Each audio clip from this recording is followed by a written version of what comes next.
wake up and just thank God I'm alive. Yeah.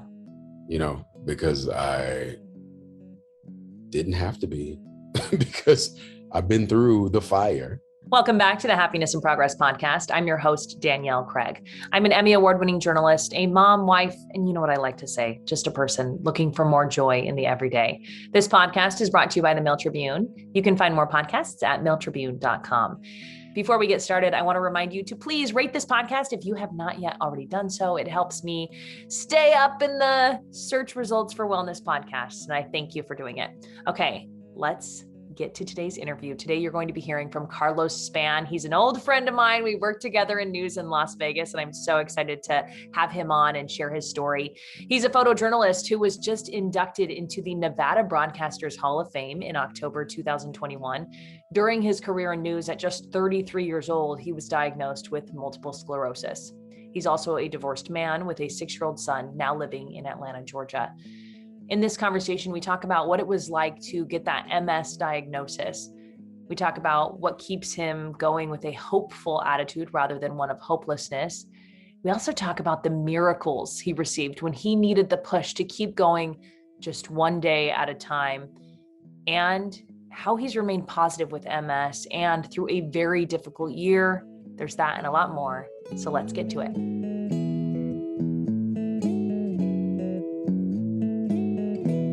Carlos, thank you so much for coming on the podcast. I'm so excited to see you after so many years and to have this conversation with you today. Yes, thank you for having me. Your Facebook has been so inspiring, and you've shared some very inspirational messages. And I know you have a message you want to share and you want people to know. Where would you start? What would be the first thing you would want my listeners to hear today? Wow, you can make it.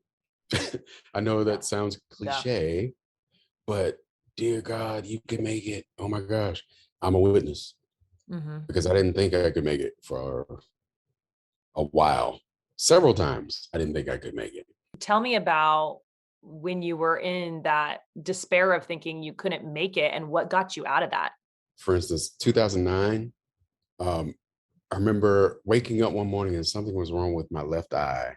It was blurry. I was like, what's going on here? And when you wake up in the morning, you think, oh, let me just wipe my eyes and wake up.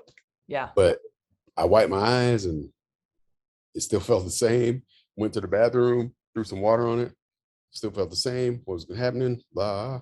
I'm scared. I'm freaking out. Called my optometrist. He checked me out.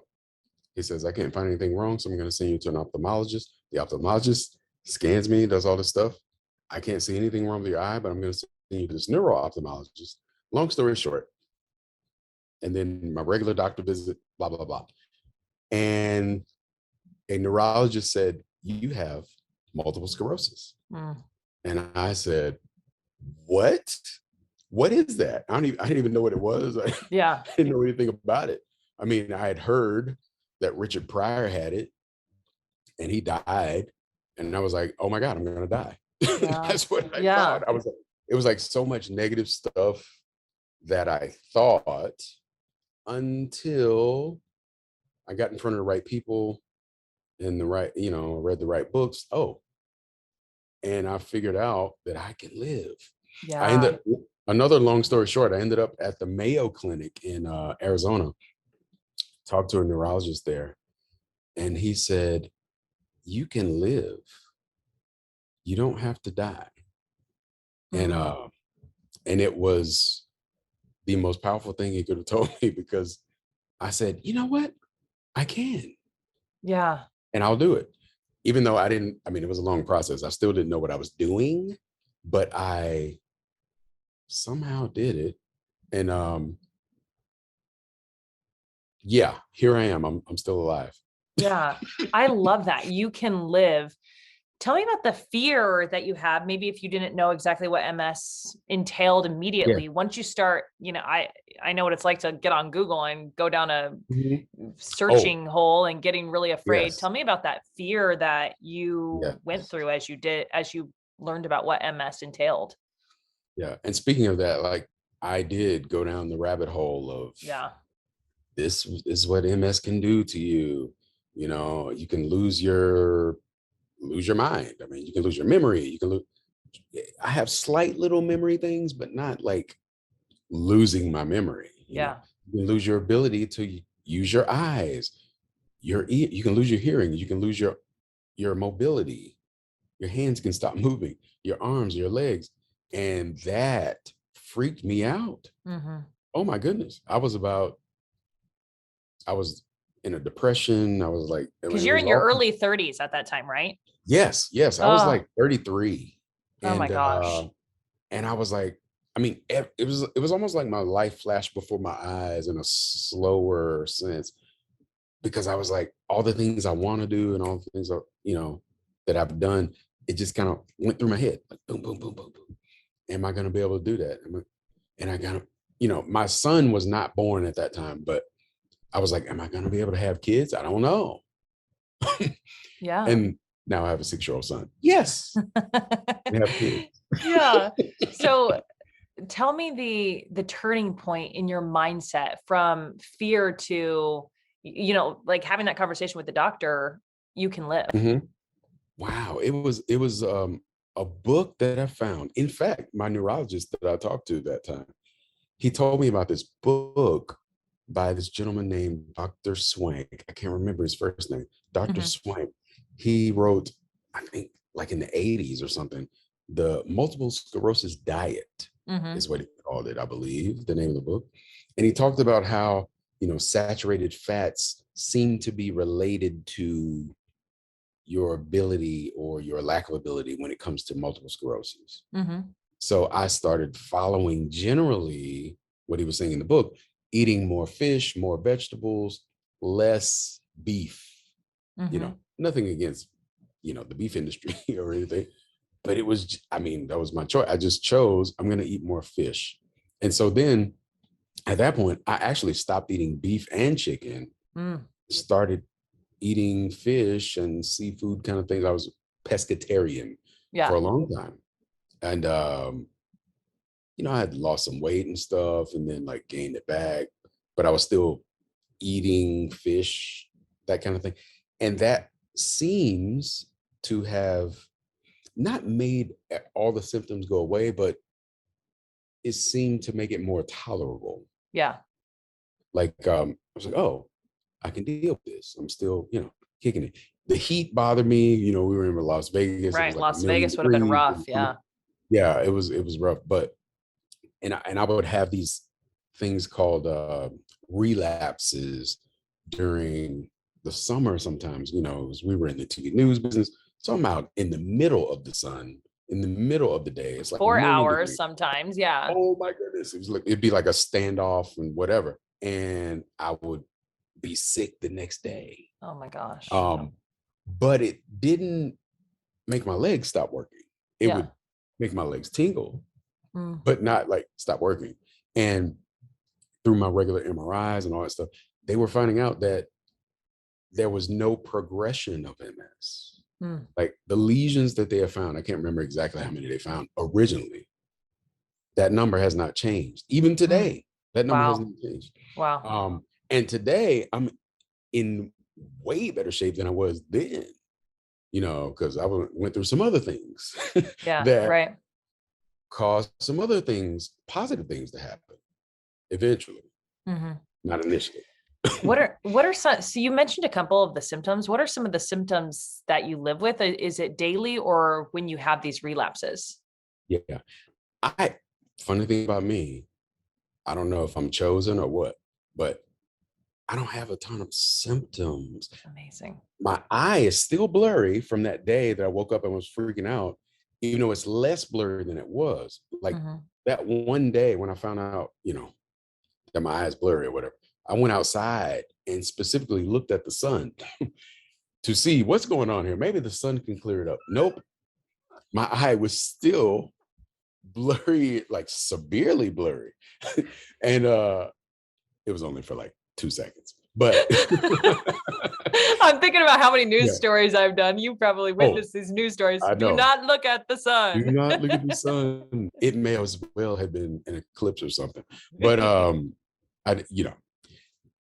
I the symptoms I have today, my eyes still a little blurry or whatever, but in general, I don't really have that much. Every now and then my balance is a little whatever. I may feel a little goofy sometimes when I'm Mm-hmm. walking upstairs or something, but not like a ton. Mm-hmm. I can still put on my shoes, put on my pants, whatever. I live alone, most of the time. My son is with me sometimes, but I live alone. I take care of myself, you Mm-hmm. know. Um, I'm sitting here in quiet meditation most of the time, you know. Yeah. Um, As you're talking, this sounds like gratitude. Like each thing you're saying, and these are small mhm, things like getting dressed. Do yeah, you have a gratitude practice or focusing on gratitude most of the time? I just well, yes, I don't have anything written down. Well, I have Mm-hmm. written down some things, Yeah. but I don't have a list or anything that I follow every day. Or I wake up and just thank God I'm alive, Yeah. because I didn't have to be, because I've been through the fire. Mm-hmm. I mean, MS was one thing, but in the middle of that whole MS thing, my wife left me. Mm-hmm. There's another one. I mean, and usually when it comes to like high stress things like that, it takes a lot of people out, Yeah. especially people with MS. Like it can cause physically, it can cause symptoms to like just go haywire, you know? But in my case, it didn't. In fact, I decided post divorce. Um, I was sitting in my cousin's basement because that's where I lived for a while. When I moved from Las Vegas to Atlanta, I was sitting in the dark, wondering what the heck I'm gonna do. And I said, I'm about to get in the best shape of my life. And today, fast forward a year and a half later, I'm in better shape than when I played football in Mississippi. Mm. Wow. Um, I don't have to buy extra large and double extra large shirts anymore. I can buy large shirts, you know. Um, I feel better. Um, it's just, I don't know. So many bad things happen, Mm-hmm. it seems, to Mm-hmm. get me here to do some good things. I don't know. I can't even explain it. I don't know. I feel like a regular dude, but people tell me I'm not. I don't know. Yeah. Yeah. Well, I think one of the differences and one of the reasons that I'm so inspired is because I think for the average person, it is really easy to get caught up in the why me and the Yes. I can't do this and the like hopelessness of a Mhm. situation, whether that's medical or relationship wise or whatever's happening in life. What do Right. you think it is that grounds you and allows you to move forward through what a lot of people would respond to as a situation of hopelessness? What is grounding you through this? Hmm. I don't know. I I'm not like super religious man. However, I grew up super church guy. Yeah. And I'm still like, don't get me wrong, I still believe in God. In fact, I think it's God. Yeah. I Yeah. think that's the only way I can explain it. I mean, I've tried to figure out, oh, what is the scientific reasoning behind this? I don't know. It's got to be, it seems like it's some supernatural something. Like it just seems like I was put here in Atlanta, Georgia for something. I don't know exactly what it is yet still, Mm-hmm. Mm-hmm. but it seems like that way. It just feels like that to me. Mm-hmm. It's Like so weird. purpose? Yeah, like some kind of purpose. Like, and the thing is, don't get me wrong, when I first got here, I was completely devastated. I Yeah. had just gone through a divorce. I didn't know what the heck. I was like, I went from what I thought was happily married Mm-hmm. to nope, Mm-hmm. you are no longer married, Yeah. and everything was turned upside down, you know? Mm-hmm. Um, I Did you don't ever have those moments or do you ever have those moments of why me in all of this? yes.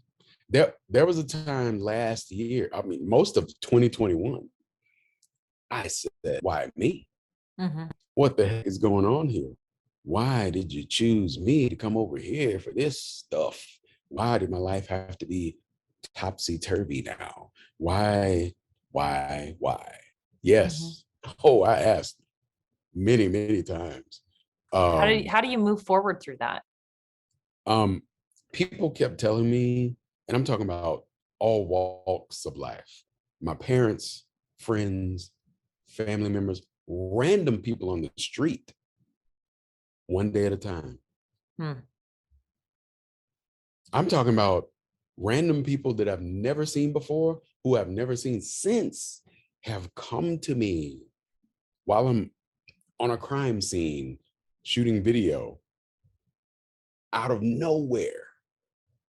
Hey, man, I think you're here for a reason. Wow. I think you're here for a reason. Just hang in there, and keep going. And I'm like, what? Who are you? And he's gone. Wow. I don't know. I don't know, man. I don't know. It is Random guy. it is incredible to me how people can do that to people, how people can step in and be that Mhm. message or the light or the thing that keeps someone going that extra day. Yes. Yes.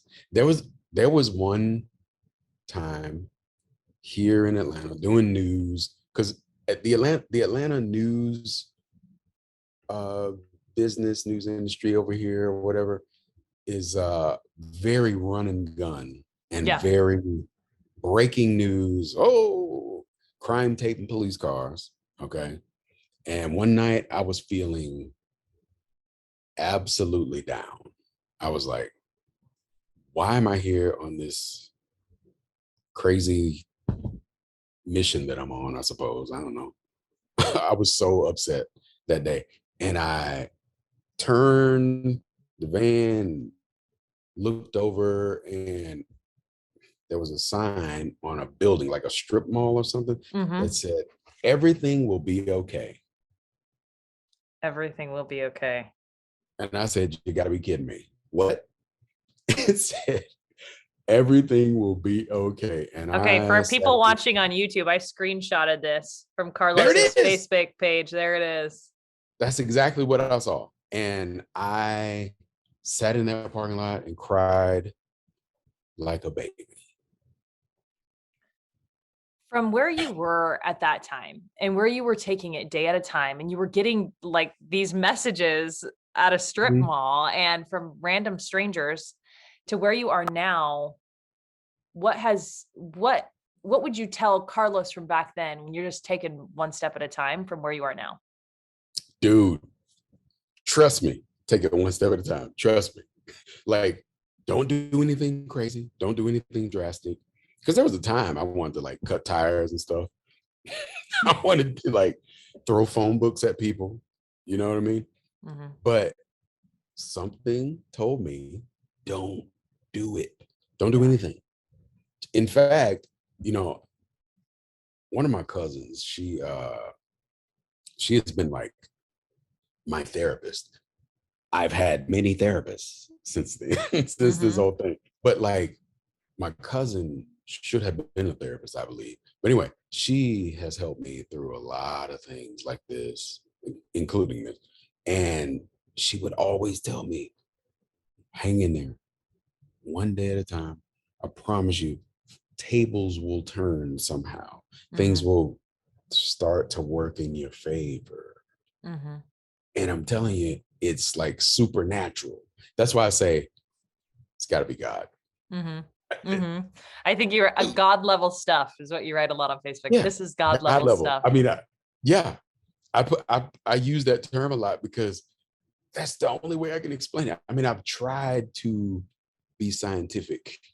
Yeah. I've tried to be logical on so many things but I'm just like, what? You If you know? think about this as being God level stuff and you think about, okay, then that would mean, there's this God who knows me individually. How does that Mm. make you feel as an individual and your worth here on this planet, and some of those questions you had about your own worth and what you're doing here? Man, I don't know. That's a good question.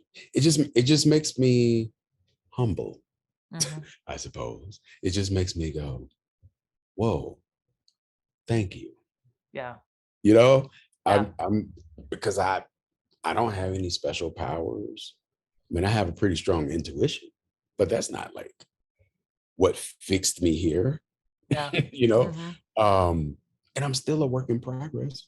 I'm Mm-hmm. not done.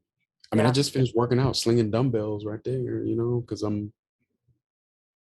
don't know, that's like a thing now. That was never a thing before where I was like, that was a part of me. I mean, yeah, I Mm-hmm. lifted weights before. I used to play football, whatever, but now it's like a part of me, Yeah. Right. you know?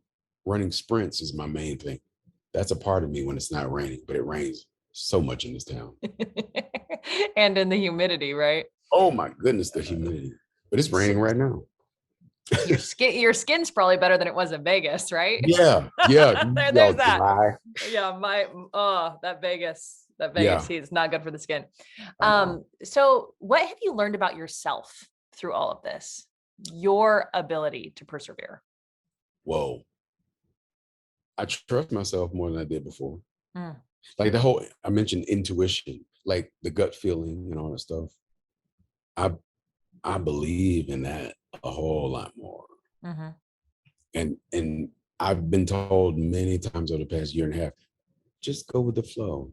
mhm, Don't try to do anything crazy, whatever. Just go with the flow. I've almost had so many jobs over the past year that have fallen through or for whatever reason. Um, but now I'm just like, eh, opportunity comes along. Okay. I'm not like trying to force stuff to happen anymore. mhm, I mhm. was trying to force things a lot, I think, when I look at it now. Yeah. Well, talking to a type A personality, that's, what makes up most of my personality is trying to force things. Yeah. So how were you able to walk away from that forcing and trying to make the thing work that's not working? Lifting weights has been a therapy for me, Mhm, another form of therapy for me. And a lot of times I'll take out my frustration on dumbbells. mhm, mhm. Whatever it is, I'm just like, "Arr," you know, curl, and it seems like I just feel better or something after, and I'm like, okay, whatever it was, Mhm. maybe I don't know if that's good or bad that I've done that, but it's helped me physically Yeah. where I'm stronger, Mhm. much stronger than I used to be. It has helped me to buy nicer clothes because I've changed my shape. Yeah, So I think that is good. I think 21st century people, we stay up in our minds most of the time, and our mhm, nervous systems and our bodies were actually created with, before all of our tech and stuff in mind. So back when we were cavemen. And so we need that mhm. physical. And I think that's probably why physical helps so much. Yeah, I think Um, so. you had written online that you're going through this really difficult year and you had a choice to either lie down and die or get up and live. Mhm. In that moment, how did you make that choice? I'm getting up to live. Whoa. Uh, my son. Mm. I look at him. I'm like, man, because I'm 46. He's 6. I'm like, I gotta do something. Yeah. So he's been like my main motivation on that. Um, because all the crap that he and I have both been through the past year and a half. It's like I gotta do something. Mm-hmm. I gotta try to stay positive, even though I want to throw phone books. Let my fingers do the walking. Um, I still, I still like say it's okay, Yeah. whatever. Yeah. Because of him. I'm just like, I'm cool because of him. Because Yeah. if he wasn't in the picture, I wouldn't even be over here. I'd probably be somewhere else. I don't know. Yeah. Right. Right. He sounds like a large part of your purpose. Oh, no doubt. No doubt about it. He's like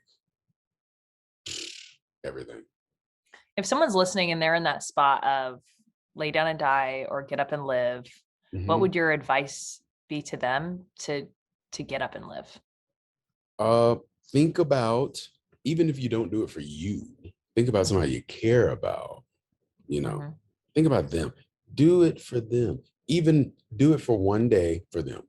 Mm-hmm. And then the next day, find somebody else that you care about Mm-hmm. and do it for them. Before you know it, you'll be doing it for you. I just, I don't know, man. I don't know. I'm not a philosopher, even though I love philosophical things. I love reading philosophical things and that kind of stuff. But I've just learned, especially over the past year and a half, that go with the flow. Just like people have Yeah. talked, go with the flow, follow your gut, trust your instincts, Mm-hmm. Um, because I didn't trust them for a long time, you know. Even when I was diagnosed with MS, I mean, I follow my instincts. Mm-hmm. Mm-hmm. And, um, there were certain things, like I wanted to at one point go completely vegan, but I decided not to. I just went pescatarian and did all that, which that helped me. My gut kept telling me, at least just be pescatarian.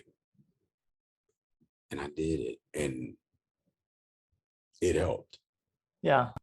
I did go back to eating chicken and turkey for about the past year, Mm-hmm. but I've moved recently into more fish again, like Mm-hmm. mostly fish. Mm-hmm. Um, just because of the whole protein thing and trying, all these muscles things that I've been reading, and there's so many endless YouTube videos about all of Mm-hmm. it. Mm-hmm. So I've been doing that and just keeping tabs on. I keep count on proteins and all that macronutrient stuff. Mm-hmm. That map that I use that helps me keep track of what I'm eating and what I'm drinking. I got rid of sodas. I haven't had a soda like on purpose in a long time. Like there's no soda in my apartment. It's all Wow. sparkling water because I'm bougie, and I drink San Pellegrino. Ah, ah. That's so great. So I think it's incredible because it seems like you just have this incredible positive mindset. Like even when you're thinking about slashing tires and stuff like that, you even as you talk about that here, you take this deep breath and you say, Mhm. I go with the flow. So tell me about that mindset and developing that mindset to be able to do that because that's not easy, especially when you are mad. No, not easy. I I'm a generally nice guy.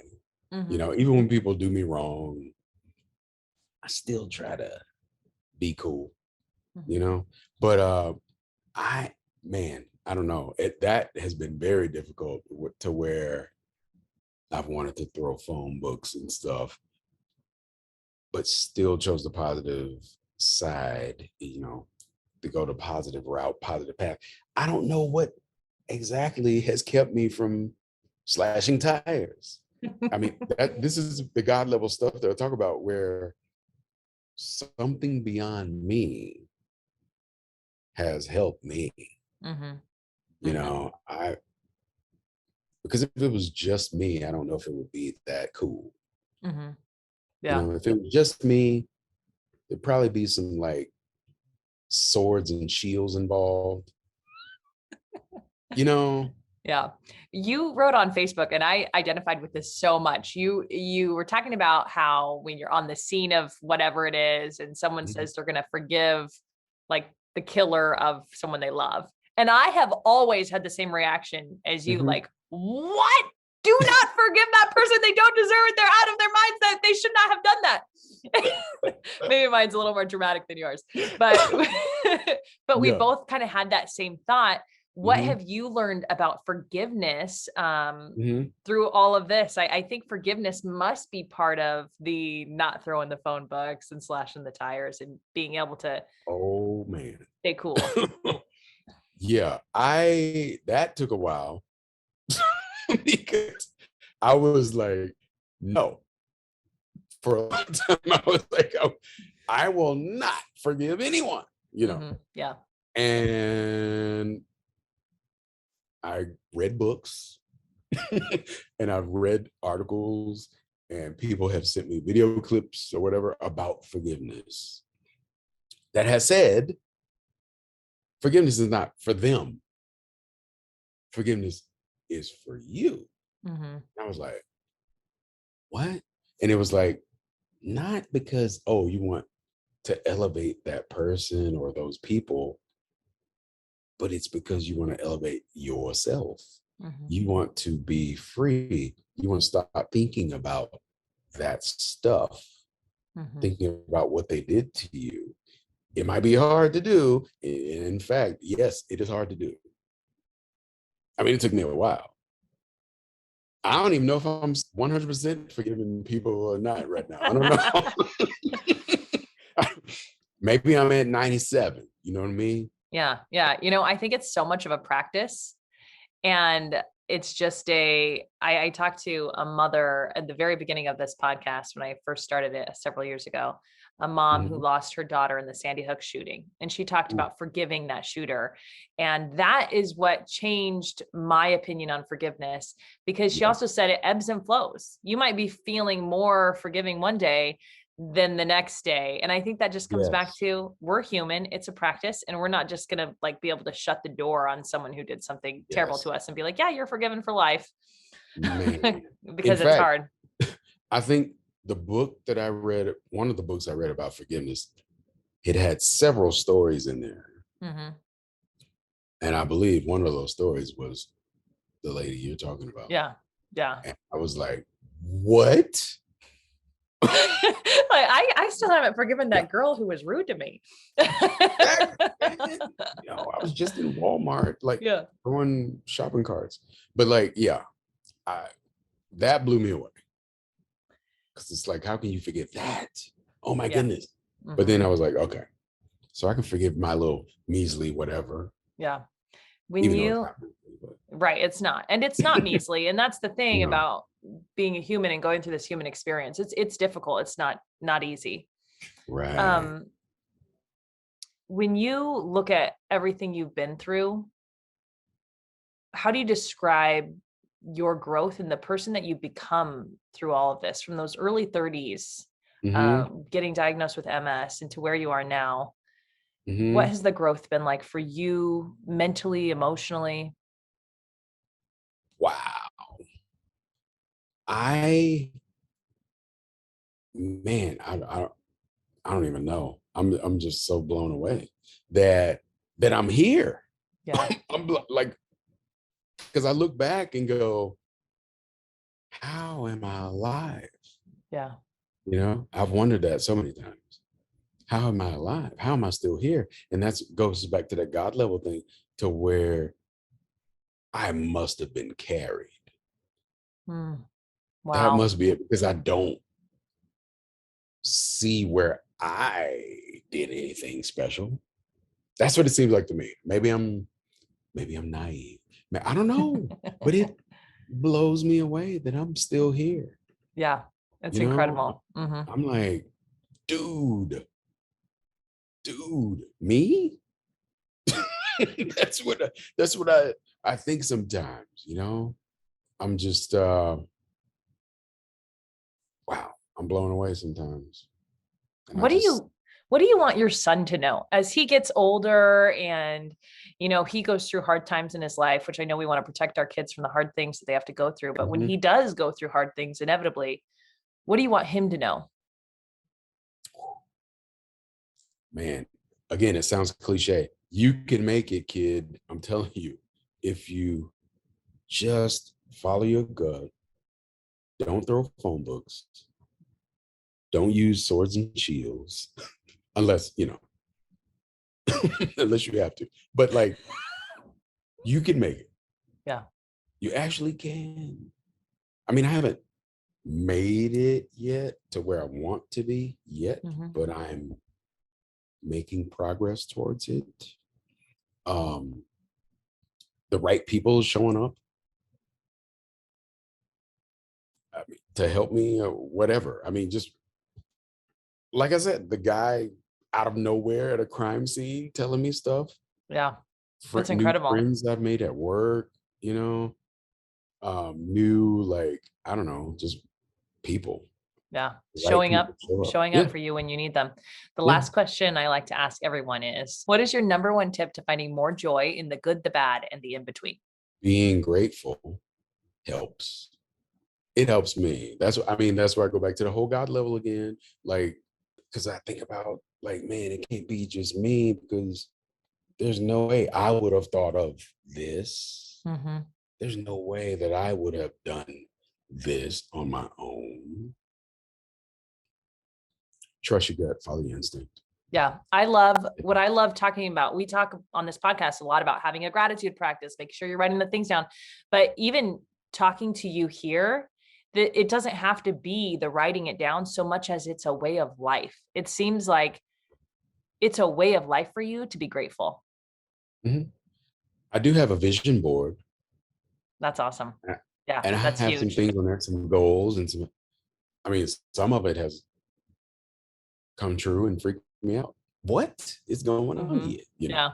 Yeah. So yeah, that vision board helps. Yeah. Keeps you focused. Carlos, Yeah. thank you so much for coming on the podcast. I loved talking to you. It's been so nice to see you after all these years. Bless your heart, my sister. I hope you enjoyed this conversation with Carlos. I absolutely loved talking to him and love the spirit of positivity and purpose that he carries and gratitude that he carries. And I want to thank you for being here on Happiness and Progress.